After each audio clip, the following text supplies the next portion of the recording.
the euphoria that you felt on Sunday night. Try and put that into words. Try and describe that. I know you've talked. Yeah. Talking about euphoria, Should we talk about maybe 6, 7 o'clock before it got a bit messy? It was great fun. Obviously, we celebrated the team straight afterwards. It was great. You know, and obviously the party and then went on to all hours. But you know, those are things that are very hard to have in an individual tournament as opposed to a team event when you're all celebrating together and, you know, throwing champagne all over each other on the stage when the trophy was getting presented. And, you know, it's stuff like that that you just don't have in an individual tournament. They're just totally different. But yeah, it was pretty hectic afterwards. It was full on. We had a great night, and it was just a great end to a great week. It was fun to watch, Paul. Describe for you as well, watching that, the final moments of him winning the Ryder Cup and him growing as a player, if you like, this year. As you just said, best year of his life, battled to get into the team. It was a fairy tale in the end, wasn't it? It was. I have to say, I was so confident in him. I really had a lot of confidence, not just in him. I had confidence so much in the team. And like I said earlier, I was trying to just move the needle at 1%.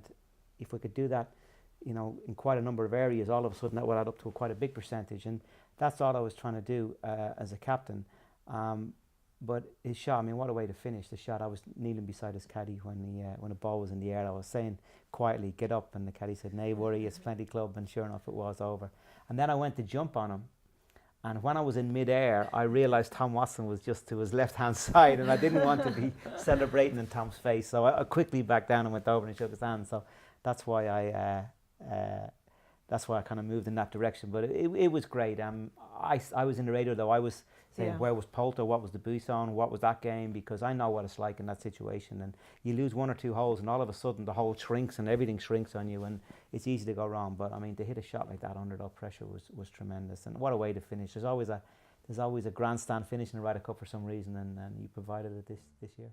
Paul, as well, describe you talked about the American opposition, you know, the PGA Tour, the might of the Americans, even though I guess the Europeans were favourites, really. You look at the world rankings, how close it was. You can never underestimate them. They were talking about redemption. It was a big Ryder Cup for the Americans.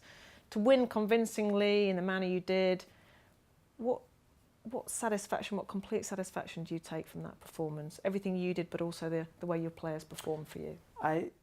It's not so much that.